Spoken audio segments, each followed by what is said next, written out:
أيها الإخوة الأعزاء، السلام عليكم ورحمة الله وبركاته. مرحبا بكم في قناتكم أخبار وأحداث. موضوع هذا الفيديو هذا هو الحدث المؤلم اللي وقع في شاطئ السعيدية. هذوك الشباب اللي مشاو بالجيتسكي واللي دخلوا كشباب كيتمتعوا بالعطلة الصيفية وكيحاولوا يقضيوا واحد عطلة تكون مريحة وممتعة في المغرب. فهم دخلوا بالجيتسكي الحدود المياه الإقليمية ديال الجزائر بواحد الطريقة زعما عفوية، ماشي قصد منها أنهم يدخلوا.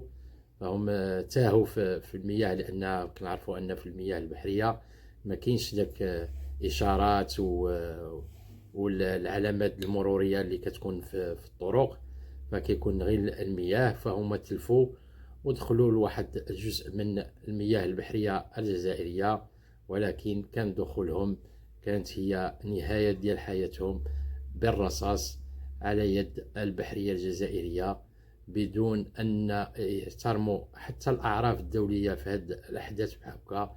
فأنا كنعرفوا بأن في حالة الدخول في العالم كامل لا تخلوا شي وحدين لشي مياه إقليمية ديال شي دولة وحدة أخرى، فهاد الدولة هذه على الأقل في البحرية ديالهم كيعلموا وكينبهوا هاد اللي دخل هاد الجهات الممنوعة أو دولية، فكينبهوهم كيحاولوا أنهم يرجعوهم للمياه المغربية. فبالعكس أنهم ما تكلموا معهم ما والو، غير وصلوا وبدا كيتيريو فيهم بالرصاص الحي. وهنا كان شوفوا معايا هذا الفيديو هذا ومن بعد نتكلموا. Cette semaine, deux jeunes franco-marocains ont tragiquement perdu la vie près de la frontière maritime entre le Maroc et l'Algérie. Ils faisaient du jet-ski et se sont égarés en territoire algérien. C'est là que l'impensable s'est produit. Les gardes-côtes ont fait feu sur les trois amis. Deux d'entre eux ont perdu la vie et un a réussi à échapper aux balles. Il est actuellement en détention provisoire en Algérie. Le corps d'un d'entre eux a été retrouvé par un pêcheur. Écoutez ces mots qui font froid dans le dos. شوفوا خوكم مسلم، شوفوا واخا يكون يهودي واخا يكون كاسيحي واخا يكون منين ما، شوف ترضاو هذا. ها هو مسكين، ها هو نوما بنسى التليفون ويا ربي جا تحتي، ويا ربي جا تحتي. ها هو مسكين، ها هو ميت. الله يرحمك، الله يرحمك، الله يرحمك، الله يرحمك، الله يرحمك، الله يرحمك، الله يرحمك. يا ربي تاخذ الحق في اللي كان سباب، يا ربي. Une chose est claire. En tant que frères et sœurs, en tant que musulmans, une frontière ne doit jamais être une excuse pour prendre des vies innocentes.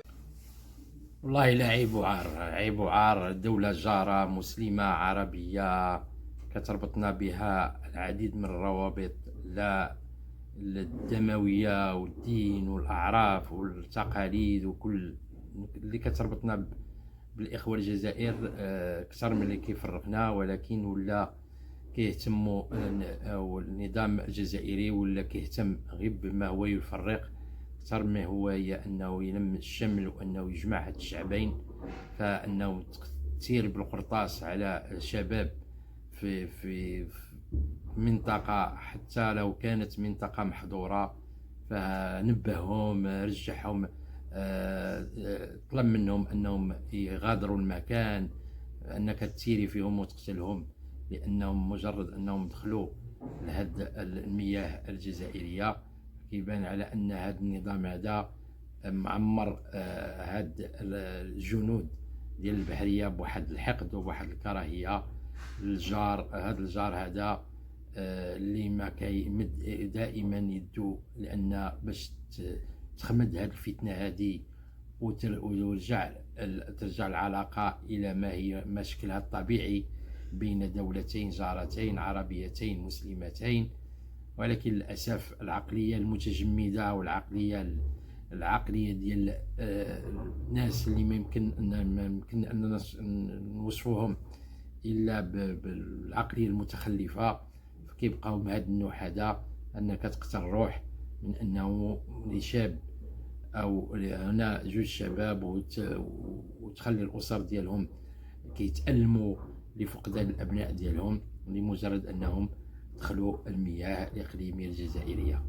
إخواني، كان هذا هو موضوع هذا الفيديو. استودعكم الله وإلى اللقاء في فيديو آخر، والسلام عليكم ورحمة الله وبركاته.